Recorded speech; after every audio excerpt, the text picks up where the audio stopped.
Hello दोस्तों, कैसे हो आप सब। स्वागत है आपका अपने चैनल एजुकेट्स मैथमेटिक्स पे। और हम लोग क्लास 9th एनसीईआरटी मैथ्स में अध्याय 10 पर आ चुके हैं।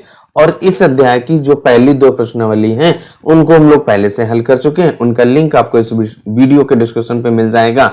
अगर आप क्लास 9 से लेकर के 12 तक एनसीईआरटी मैथ्स का सोल्यूशन चाहते हैं तो आप हमारे चैनल को सब्सक्राइब कर दें अगर आप चैनल में पहली बार हैं, जिससे कि आपको ऐसे ही इंफॉर्मेटिव, हेल्पफुल और इंटरेस्टिंग वीडियोस प्राप्त हो सके। बेसिक कॉन्सेप्ट आप नेक्स्ट एक्सरसाइज हम लोगों की एक्सरसाइज यानी प्रश्नावली 10.3 यानी 10.3 है, उसका जो बेसिक कॉन्सेप्ट है हम लोग एक्सप्लेन कर चुके हैं। तो आज के इस वीडियो में जो पहले दो प्रश्न हैं उनको हल करेंगे, यानी कि प्रश्न 1 और 2 हम लोग हल करने वाले हैं। चलिए बने रहिए वीडियो में और शुरू करते हैं आज का वीडियो। प्रश्नावली 10.3 है, उसका जो हमारा पहला प्रश्न भाई क्या कह रहा है, वृत्तों के कई जोड़े यानी युग्म, युग्म माने क्या होता है, पेयर यानी जोड़े खींचना है। और प्रत्येक जोड़े में कितने बिंदु उभयनिष्ठ हैं हमको ये पता लगाना है। फिर उभयनिष्ठ बिंदुओं की अधिकतम संख्या क्या है, यानी कि हमको ऐसे बिंदुओं को ज्ञात करना है, कितने होंगे वो अधिकतम हमें ज्ञात करना है। चलिए इसकी जो कंडीशंस बनती हैं उसको पहले एक्सप्लेन करते हैं, फिर इसके बाद आपको पता चल जाएगा कि कितने अधिकतम बिंदुओं की संख्या होगी। उसके लिए हम लोग फिगर बनाएं। जब हम लोग फिगर बन जाएगा तो आप आसानी से बता पाओगे। तो देखिए इसकी 3 कंडीशन बनती हैं। तो सबसे पहली कंडीशन क्या है, हमने क्या किया, एक वृत्त का जोड़ा खींचना, युग्म ऐसे खींच लिया और एक ये ऐसे खींच लिया, यानी कि ऐसे 2 वृत्त खींच लिए जो कहीं भी नहीं काट रहे, यानी कि उनका जो बिंदु है कोई उभयनिष्ठ नहीं है। भाई आप ऐसे एक और वृत्त यहाँ पे खींच लीजिए, देखिए एक और खींच लीजिए, ऐसे आप 2 खींचेंगे, ऐसे यहाँ पर खींच लो, यहाँ पे खींच लो, एक ये आपका पेयर हो गया। यानी कि हमारा यहाँ पर क्या है, ऐसे कोई भी बिंदु नहीं है कि जो कह दीजिए कि 0 है यहाँ पे। इसका मतलब क्या हो गया, 0, यानी कि जो उनके उभयनिष्ठ पूछ रहा है ना, तो उनके 0 हैं। ऐसे कोई भी बिंदु नहीं है जो दोनों वृत्तों में हो। अब इसके बाद अगला जो कंडीशन है उस पे आ जाते हैं।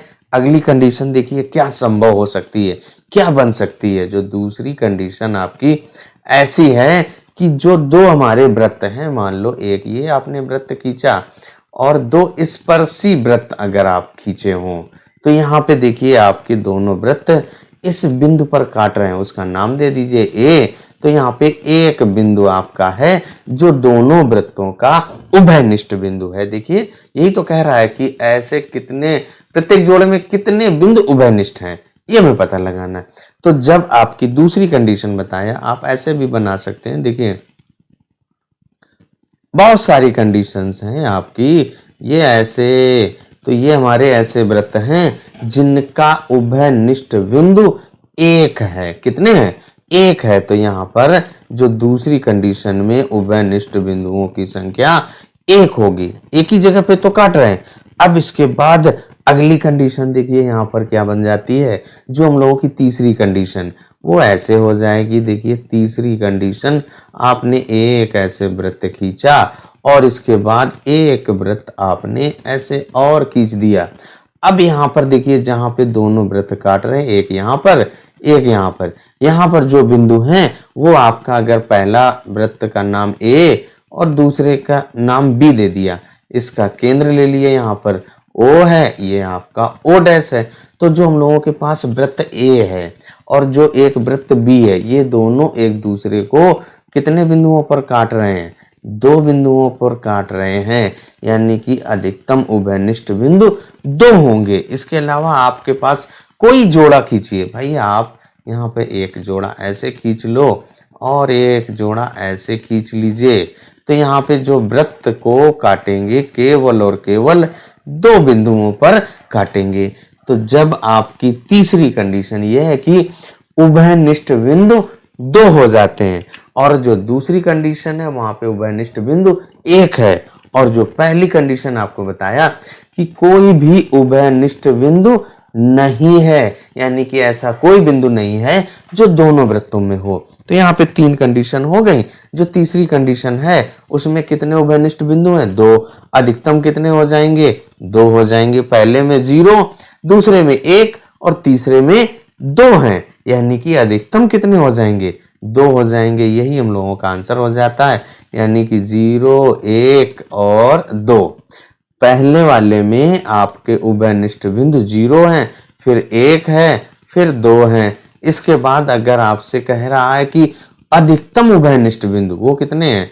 2 हैं, तो 1 ये आंसर हो जाएगा। और इस तरीके से पहला भाग हम लोगों का हल हो जाता है, यानी कि जो प्रश्नावली 10.3 है उसका पहला प्रश्न आपने हल कर लिया। अब आ जाते हैं दूसरे प्रश्न पर।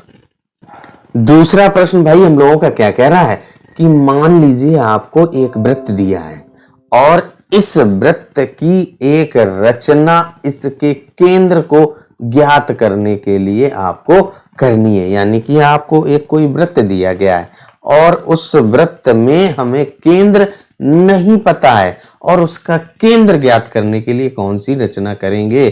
तो मान लो आपका एक ये वृत्त दिया गया, अब इसका हमें केंद्र बिंदु नहीं पता है कि इसका केंद्र कहाँ है, यानी सेंटर कहाँ है, उसको हम लोग कैसे ज्ञात करेंगे? तो केवल और केवल आपको प्रश्नावली 10.5 याद करनी है। उसमें क्या करना था? 3 असंरेख बिंदु। तो यहाँ पे भी आप क्या कीजिए, ए और बी और सी, ये आप 3 असंरेख बिंदु ले लीजिए। जब आप 3 असंरेख बिंदु ले लेंगे उनका नाम दे दीजिए ए, बी और सी। अब इसके बाद क्या करिए, ए बी का लंब समद्विभाजक या कह सकते हैं लंबार्धक खींचिए। ऐसे ही आप बी सी का लंबार्धक खींचिए और जहां पर दोनों काट रहे हैं वही आपका वृत्त का केंद्र हो जाएगा। और यही तो हम लोगों ने जो प्रमेय 10.5 थी उसमें भी तो आपने यही पढ़ा था कि जब आपको जो वृत्त में कोई या कहें कोई 3 असंरेख बिंदु हैं उनसे जाने वाला केवल और केवल एक वृत्त खींच सकते हैं। यही तो हम लोगों ने प्रश्नावली 10.5 में पढ़ा था। तो वही देखिए यहाँ पे कंडीशन बन गई है बिल्कुल। अब हमें क्या करना है, इसको यहाँ पे बना तो लिया, अब इसके जो रचना के पद हैं उनको भी लिखना है। तो देखिए सबसे पहले आपको क्या है, एक वृत्त दिया गया है जिसका केंद्र आप नाम दे दीजिए। यहाँ पे हमें उसको ज्ञात करना है। जब ज्ञात हो जाएगा तभी तो नाम देंगे।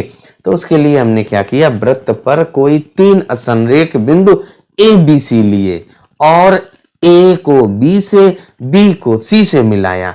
इसके बाद ए बी और बी सी जो 2 आपकी कॉर्ड कहें यानी जीवा कहें, 2 जीवा बन गई, उन दोनों जीवाओं का लंब समद्विभाजक या कहें ए बी और बी सी का लंब समद्विभाजक ज्ञात कीजिए। यानी कि ऐसी रेखा खींचनी, यानी ऐसा आपको इनको 2 बराबर भागों में बांटना है कि वो 90 अंश के कोण पर हो। ये बनते ही हैं लंब समद्विभाजक। तो यहाँ पे देखिए आपका जहां पे ये दोनों काट रहे हैं यहाँ पे लिखेंगे ए बी व बी सी के लंबार्धक बिंदु ओ पर काट रहे हैं तो ओ ही वृत्त का केंद्र होगा। यही हमें रचना लिखनी है और इस तरीके से आप रचना लिख लेंगे। कौन कौन सी स्टेप आपने किया, कैसे किया, और इस तरीके से हम लोग नोट भी कर देते हैं यहाँ पर कि ये कौन कौन सी आपने स्टेप लिए हैं। जो जो स्टेप हम लोगों ने लिए या जो रचना कर रहे हैं जैसे किया वो हमने यहाँ पर लिख देते हैं। अब देखिए क्या, एक वृत्त दिया गया है, ए बी व बी सी 2 जीवा खींचिए, यानी कि जो हमारा वृत्त था उस पर हमने 3 असंरेख बिंदु ले लें या कहें 2 जीवाएं ए बी और बी सी खींचिए। इसके बाद जीवा ए बी व बी सी के लंबार्धक खींचना है। तो लंबार्धक पी क्यू और आर एस खींचो। देखिए हमारा जो जीवा ए बी और बी सी है, ए बी का जो लंबार्धक है वो आपका पी क्यू है और इसके बाद जो आपकी बी सी है उसका लंबार्धक आर एस है। अब ये दोनों जहां पर लंबार्धक पी क्यू व आर एस एक दूसरे को बिंदु ओ पर प्रतिच्छेद करते हैं। देखिए जहां पे दोनों काट रहे थे उसको हम लोगों ने ओ नेम दिया, यही तो है, आपने उसको ओ नेम दिया।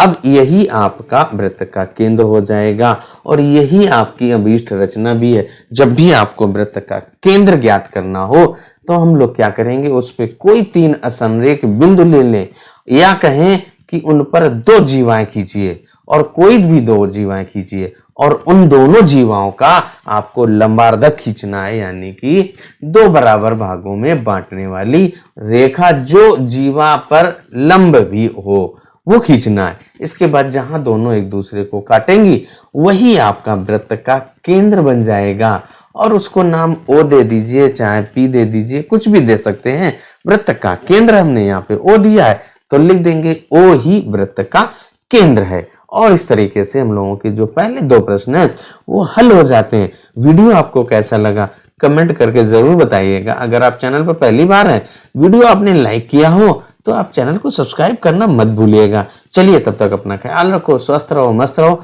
मिलते हैं अगले वीडियो में प्रश्न 3 के साथ।